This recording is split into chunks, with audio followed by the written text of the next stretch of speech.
Bonjour à toutes. Bonjour. Bienvenue. Donc, je me présente, moi c'est Zina Bedrienne. Je suis chargée de relations extérieures à l'URSSAF des Pays Danois. Je m'occupe des actions de l'URSSAF, de présenter l'URSSAF, la couverture sociale, présenter le parcours entrepreneur dans la Loire-Atlantique. Et je suis également référente entrepreneuriat des femmes à l'URSSAF. Donc je suis vraiment ravie de vous retrouver ici, parce que ça fait 3 ans qu'on n'a pas eu cet événement à Nantes. Pourtant, Nantes, économiquement, on est très dynamique, donc on a beaucoup de beaux projets qui se lancent. Et donc, je suis ravie de retrouver le salon professionnel. Donc, le support, certainement, vous allez l'avoir, ou peut-être vous allez y accéder par le replay. Moi, j'ai privilégie plutôt l'interaction. Donc, n'hésitez pas si vous avez des questions, n'hésitez pas à m'interrompre. On est là dans l'échange, on est là dans de bonnes conditions justement pour échanger sur vos parcours. Et si vous avez des questions un peu plus personnelles, vous souhaitez plutôt par souci de confidentialité, n'hésitez pas. J'ai un stand avec ma collègue Florine, j'ai un stand au fond, à gauche. Donc n'hésitez pas à venir nous voir, on sera ravis de répondre à vos questions. Votre protection sociale. Donc, au sommaire, je vais vous présenter l'URSSAF. Donc, qui est l'URSSAF? C'est déjà l'URSSAF par l'activité salariée. Aujourd'hui, vous avez peut-être créé votre activité entrepreneuriale. Et donc, je vais vous présenter l'URSSAF. Que fait l'URSSAF? Ensuite, les publics qu'on gère. On a plusieurs publics qu'on appelle usagers, cotisent à l'URSSAF. Donc, je vais vous les présenter. Le parcours du créateur. Parce que concrètement, avant de démarrer une activité, vous avez une démarche à faire. Vous avez une immatriculation. Ça, c'est vraiment un point administratif. Mais avant, il y a tout le parcours du créateur à privilégier. Vous avez beaucoup de structures qui accompagnent les entrepreneurs. C'est nécessaire de prendre son temps avant de démarrer l'activité.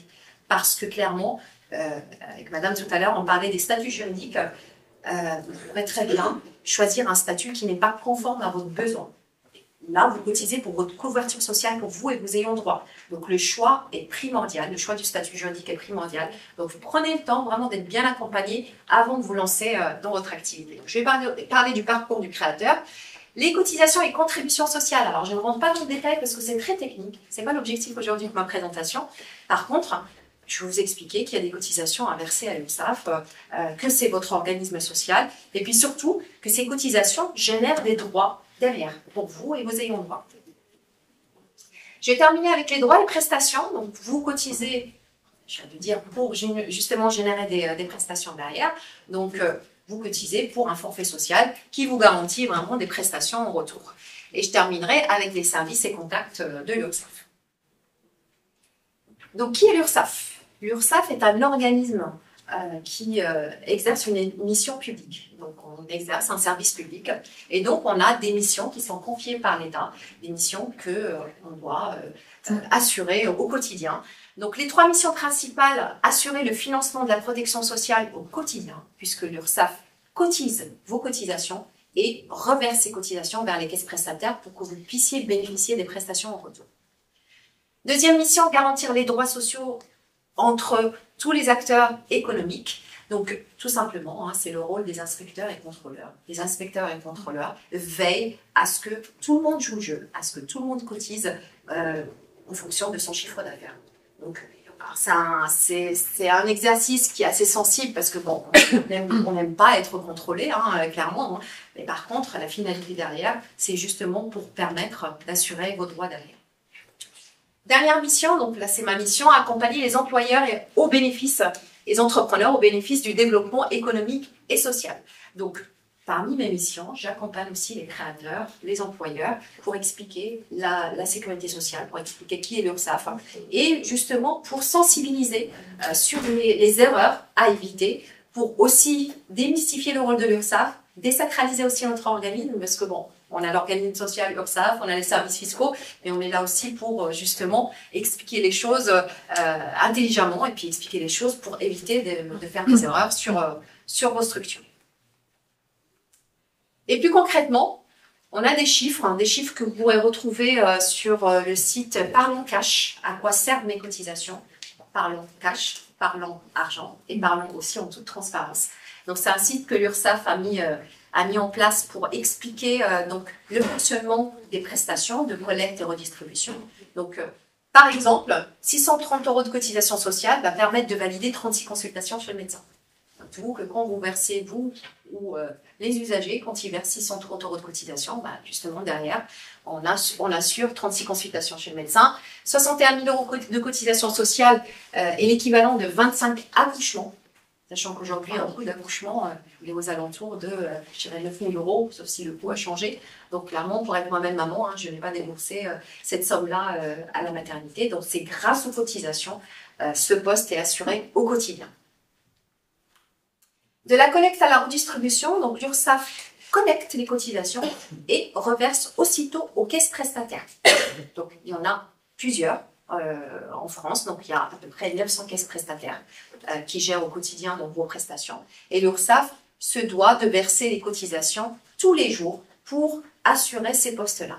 Donc comment ça se passe concrètement? Nous sommes 22 URSSAF et CGSS en France, donc URSSAF au niveau national, et CGSS, c'est les caisses de gestion de la sécurité sociale qui sont dans les données, qui font la même chose que les URSSAF. Donc les 22 URSSAF vont collecter les cotisations sur les publics qu'on gère. On a un délai de 3 heures approximativement pour verser ces cotisations vers notre caisse nationale, donc c'est la caisse nationale qui pilote toutes les URSSAF régionales. La caisse nationale a un délai d'1 heure pour verser les cotisations rapidement aux caisses prestataires. Donc, parmi les caisses prestataires que vous connaissez, la CAF, CARSAT, CPAM. Donc, en moins de 5 heures, on se doit de verser ces cotisations-là pour ne pas bloquer les prestations derrière. Quelques chiffres, je vous laisserai découvrir dans le support, mais quelques chiffres que vous pourrez retrouver aussi sur le rapport d'activité de l'URSSAF. Il est accessible au public, donc vous mettez juste rapport d'activité et vous avez toutes les informations chiffrées. Donc quelques chiffres au niveau régional. Nous avons collecté à peu près 26 milliards d'euros à l'échelle de la région Pays de la Loire. Un chiffre qui reste quand même assez alarmant, c'est le chiffre de redressement. Donc, nous avons redressé en 2024 63 millions d'euros. Honnêtement, c'est mieux. C'est un chiffre quand même qui est assez alarmant. Le terme est très correct parce que c'est lié au travail dissimulé. Donc c'est le travail illégal. Aujourd'hui, malheureusement, on est encore sur des sensibilisations pour dire attention, il faut être déclaré. Pourquoi? Parce que le risque derrière, que vous soyez en accident de travail et ne pas pris en charge, le risque derrière aussi, c'est de sensibiliser aussi et d'impacter notre système social. Donc ce chiffre-là, malheureusement, il augmente de plus en plus. C'est pour ça qu'on est vraiment en amont de chaque création d'entreprise pour dire attention. L'URSSAF veille à ce que la sécurité sociale soit respectée, mais aussi pour sensibiliser justement sur ce type de pratique qui est très courant. Le travail dissimulé aujourd'hui, malheureusement, on essaie un peu d'être dans la prévention, mais voilà, c'est du travail acharné. Donc des chiffres clés aussi que vous pourrez retrouver sur le rapport d'activité. Ce qui est intéressant, c'est plutôt le chiffre de la répartition des cotisations. Par exemple, sur 100 € cotisés, comment ça se passe la répartition? On a 37 € qui est versé à l'assurance maladie, 29 € à la retraite, 9 € à la famille, ainsi de suite, jusqu'au dernier euro versé. Donc quelques chiffres aussi sur les cotisants. Les usagers que nous gérons dans les Pays de la Loire, nous avons à peu près 460 000 comptes dans les Pays de la Loire. Donc on est quand même une URSSAF assez dynamique parce qu'on a quand même pas mal de créations d'entreprises, pas mal d'employeurs qui sont enregistrés. Donc là encore, c'est des chiffres que vous pourrez retrouver sur le rapport d'activité, sur les partenaires financiers de l'URSSAF, le réseau des URSSAF, les cotisations qui sont justement collectées par ces réseaux, sur les partenaires, puisque aujourd'hui on exerce cette mission d'accompagnement avec des partenaires tels que les impôts, tels que les caisses prestataires, l'assurance maladie, la Banque de France par exemple, où là on va vraiment être plutôt dans un aspect d'accompagnement et dans des ateliers pour justement expliquer le système social.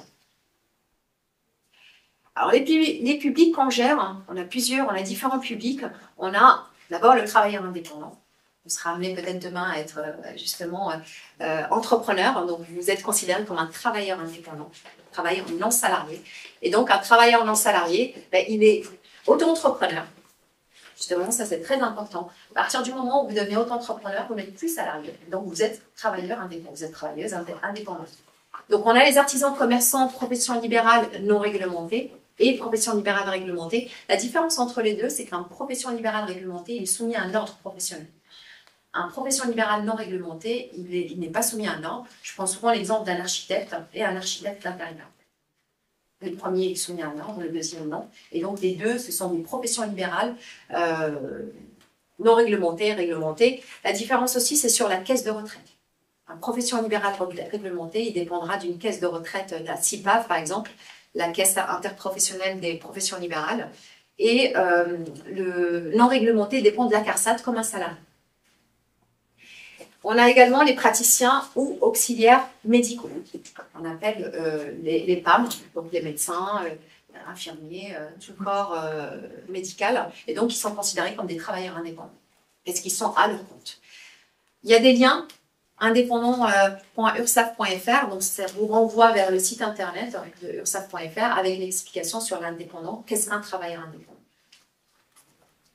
On a également le public employeur. Employeur, vous êtes salarié, vous avez forcément un employeur qui va verser des cotisations à l'URSSAF, des charges patronales et charges salariales. Et donc, il dépend de l'URSSAF également.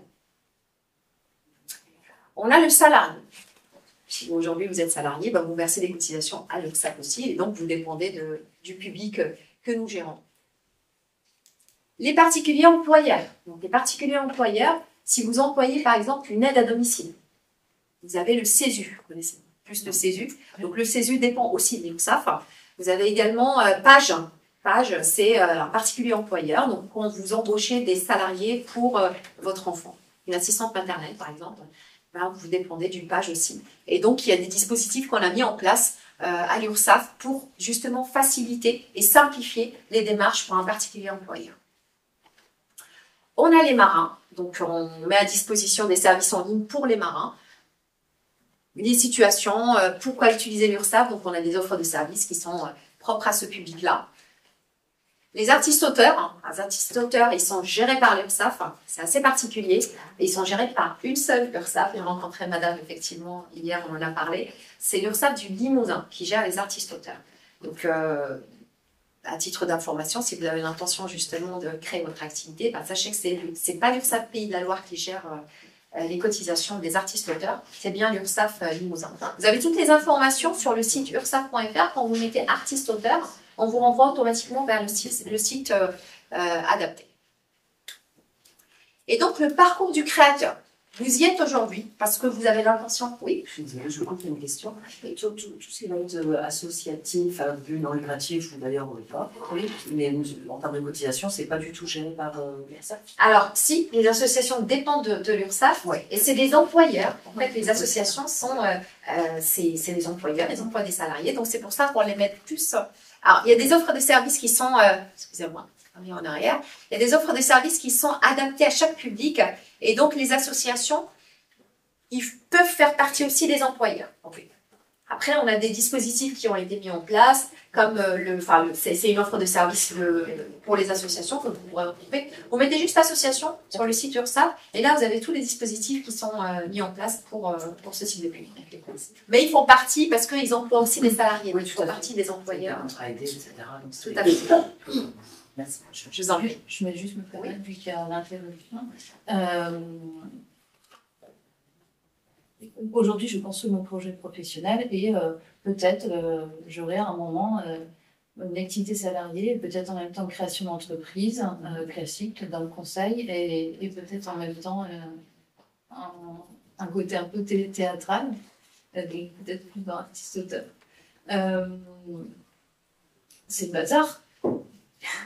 Enfin, après, administrativement... Moi, ce que j'entends, c'est que c'est niche. Ah oui, c'est un beau projet. Vous avez plusieurs orientations, au contraire. C'est un projet idée, on va dire. Voilà, j'ai plusieurs idées. Donc oui, c'est riche. D'accord. Ok, ce que vous me répondez un peu, c'est tout est possible. Alors là encore, tout dépend du statut que vous allez choisir. Oui, d'accord. Si vous choisissez par exemple l'auto-entreprise, on va avoir une activité principale. Ok. Et là, c'est pas l'URSSAF qui détermine cette activité, c'est au moment d'immatriculation. Vous allez pouvoir décrire justement votre activité. Et de là, l'INPI, donc le guichet unique. Ouais. L'INPI, c'est l'organisme qui immatricule les entreprises. Ouais. Et donc l'INPI va déterminer, par rapport à ce que vous avez donné comme explication, comme description, quelle est votre activité principale. Par exemple, l'activité principale, c'est vous serez commercial. Je dis n'importe quoi. Vraiment, je prends un peu un exemple plus large. Et bien, l'INPI va vous situer en activité principale commerciale. Et donc, vous dépendrez de l'URSSAF, de l'activité commerciale. Donc, le taux de cotisation va être adapté à cette activité-là. C'est pour ça que je dis souvent, c'est très, très important. Je suis arrivée justement au parcours du créateur. Parce que chaque activité va être découpée. Pour l'activité salariée, c'est l'employeur qui paiera. Oui. L'entreprise, tu paieras tes activités. Non. C'est plutôt en fait, ce qui va se passer, c'est que si vous choisissez une activité salariée, ce qu'a dit madame, c'est vrai, vous allez être salarié, c'est une activité qui est payée. Enfin, vous allez payer des cotisations salariales de l'activité, votre employeur va payer une charge patronale aussi. Si vous avez une activité indépendante, vous avez le droit de cumuler deux activités, donc ça, il n'y a pas de problème. Moi, je parle plutôt pour l'activité indépendante. C'est plutôt l'activité indépendante et vraiment, il faut être très vigilant par rapport au choix de l'activité principale. Parce que les cotisations vont être automatiquement orientées vers le choix que vous allez déterminer. C'est pas l'URSSAF en fait qui vous impose une cotisation. Elle est vraiment en fonction de ce que vous allez choisir. Et c'est pour ça que c'est important. Le schéma pour le parcours créateur, c'est très important d'être bien accompagné. Parce qu'une immatriculation, ça peut prendre 5 minutes. Une immatriculée en tant qu'entrepreneur. Par contre, si vous êtes en difficulté en amont, et que vous immatriculez, vous recevez une déclaration de chiffre d'affaires avec un taux qui est différent par rapport à ce que vous avez envisagé, là, vous pourrez très facilement être en difficulté. Donc, essayez d'être bien accompagné. Vous avez des structures telles que les chambres consulaires, CCI, CMA, Maison d'information libérale. Essayez d'être bien accompagné pour justement ne pas faire d'erreur sur le choix de l'activité. C'est ce choix-là initial qui va déterminer les cotisations sociales, mais aussi fiscales. Oui, mais c'est très bien. Donc, c'est ce choix-là qui est vraiment. C'est le choix initial, tout à fait. Ouais, très bien. Donc, le parcours du créateur commence par une idée, forcément. Quand vous allez créer votre entreprise, on est sur une phase d'idéation. Donc, l'idée, évaluer le marché, financement. Là encore, vous avez des structures qui peuvent vous accompagner. J'ai donné l'exemple tout à l'heure à madame. Transaxi, l'Initiative Pays de la Loire, l'ADI, vous avez plusieurs structures qui peuvent vous accompagner financièrement. N'hésitez pas à aller les voir, ils sont assez accessibles et puis ils vous accompagnent réellement et concrètement sur vos projets. On a la forme juridique, très important. J'insiste sur ce point-là parce que en tant que femme, on va aller vers le choix le plus adéquat à notre situation personnelle. Alors que des fois, il y a un choix qui peut pénaliser aussi cette situation personnelle. Je prends l'exemple du statut auto-entrepreneur et le régime réel d'imposition. Un auto-entrepreneur, femme ou homme, qui cotise en tant qu'auto-entrepreneur, un géant qui est en SARL, il ne cotise pas de la même manière. Et derrière, les prestations sont pénalisées aussi. Et donc, j'ai expliqué à madame qu'un auto-entrepreneur, il déclare un chiffre d'affaires, c'est pas son chiffre d'affaires qui est pris en compte pour calculer les prestations. Retraite, santé et famille. Donc, attention aux choix juridiques. On pense souvent qu'on est auto-entrepreneur, on est chez soi, on n'a pas de charge. Oui, mais vous vous déplacez pour aller voir vos clients. Vous faites des devis, vous prenez votre voiture, le véhicule, c'est une charge aussi. Donc, vraiment, faites attention aux choix juridiques. Et je terminerai là-dessus parce que là, on est arrivé à terme de la présentation. Par contre, très bien. On a encore le temps. Excusez-moi. Donc, prenez vraiment le temps de déterminer la forme juridique. C'est très, très important. La forme juridique, à long terme, elle peut être pénalisante par rapport à vos besoins personnels. Donc, prenez le temps d'être bien accompagné, de voir peut-être un expert comptable pour voir effectivement qu'est-ce qui peut être nécessaire pour votre besoin personnel. Parce que là, je parle des cotisations, mais il y a aussi l'aspect fiscal. Si vous êtes imposé au revenu, c'est pas la même chose que si vous êtes imposé à la société. Donc, il y a plusieurs choix à prendre en considération. Donc, prenez vraiment le temps. La question ne se pose pas si vous êtes salarié et que vous avez un statut d'entrepreneur en activité secondaire.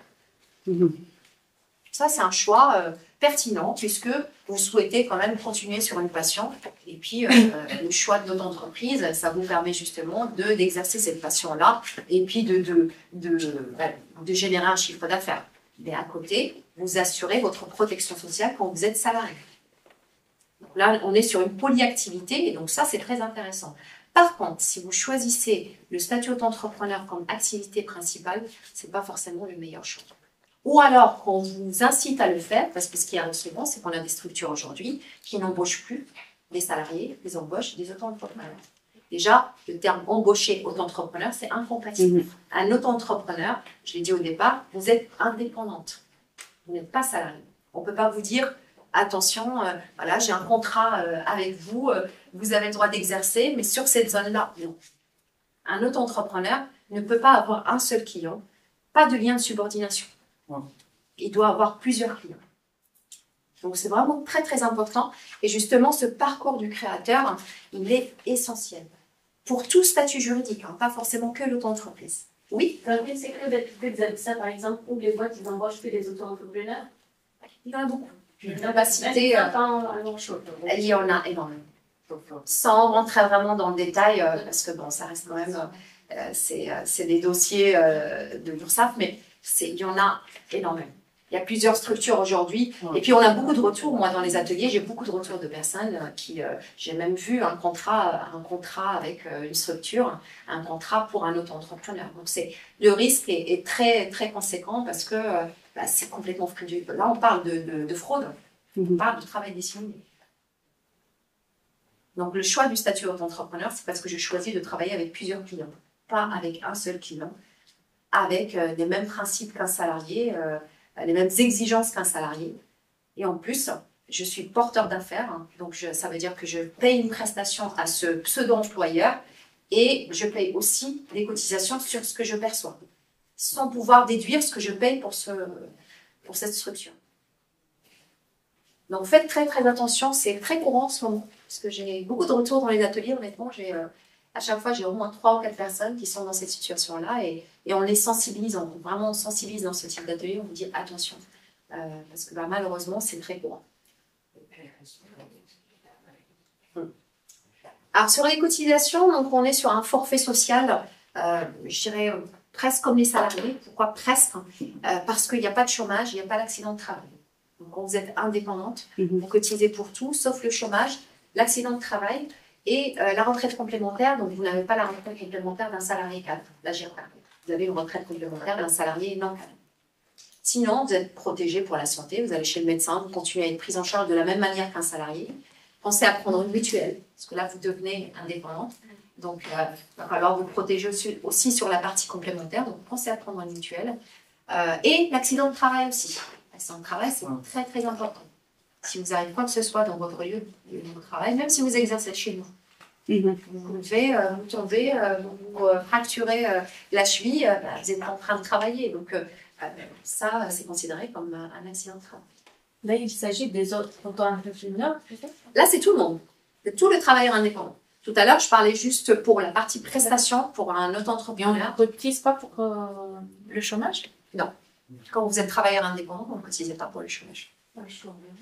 Pas de chômage, pas de accident de travail. Sinon, pour le reste, vous cotisez pour la retraite, les allocations familiales. Vous êtes en arrêt de travail, vous allez percevoir des indemnités journalières sous condition d'affiliation à la CPAM. Les interlocuteurs resteront les mêmes. Donc, la CPAM gérera vos prestations de santé, la CAF, les allocations familiales, et la CARSAT, ou la CIPAB, profession libérale réglementée. Ces organismes-là vont gérer la retraite pour vous. Justement, vos droits et prestations. Donc, la santé, c'est l'assurance maladie de votre département. C'est juste, il faudra mettre à jour votre carte vitale quand vous créerez votre activité, parce que le profil va changer. La CPAM reçoit aussi une information de l'INPI quand vous allez vous immatriculer. La CPAM reçoit cette information, modifie votre profil. Mais c'est toujours bien de mettre à jour votre carte vitale au moins une fois par an. Mais ça, vous le faites souvent quand vous allez surtout à la pharmacie, on met souvent la carte vitale à jour. Donc la santé, enfin l'assurance maladie va gérer donc les prestations de base, hein, donc les remboursements, hospitalisation, soins, et les prestations, les revenus de remplacement. Et ce qu'on appelle les revenus de remplacement, c'est tout ce qui est lié à votre revenu, comme les indemnités journalières, comme la maternité, comme la paternité, l'invalidité d'essai. Donc, on a besoin d'un revenu pour calculer ces revenus de remplacement. Donc, l'assurance maladie gère cette partie-là. La retraite, donc retraite de base et retraite complémentaire, selon justement votre activité. C'est soit vous êtes à la CARSAT parce que vous êtes artisan, commerçant et profession libérale non réglementée, et donc vous êtes comme les salariés, soit vous êtes profession libérale réglementée, et donc vous allez être pris en charge par la caisse des professions libérales réglementées. La famille, donc vous avez des prestations familiales identiques à celles des salariés. On va toujours calculer en fonction de la situation, en fonction de revenus. Alors j'insiste sur revenus, parce qu'on a échangé justement tout à l'heure sur le revenu. Quand vous êtes auto-entrepreneur, on parle de chiffre d'affaires, on ne parle pas de revenus.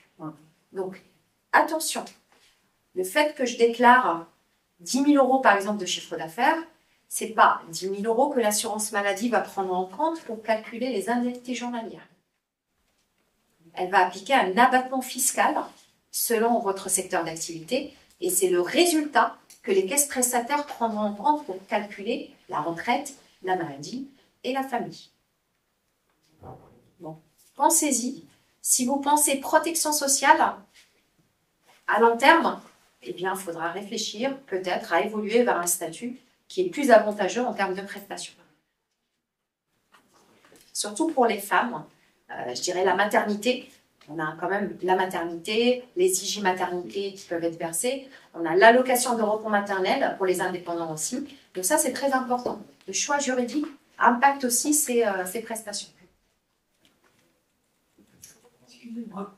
Oui. J'ai une question. Est-ce que ces enseignants pour la partie santé et famille qui est organisme-là, par exemple, moi, je suis à la MSA jusqu'à présent, est-ce que je suis obligée de basculer sur la CAF et l'assurance maladie et le Alors, la MSA, juste pour décrire à toutes les participantes, la MSA gère le secteur agricole. Alors, effectivement, j'en ai pas parlé dans la présentation parce que tout simplement, c'est que les travailleurs indépendants. Par contre, vous allez déterminer l'activité principale. Donc, votre activité principale, est-ce que ça sera l'activité agricole ou l'activité indépendante?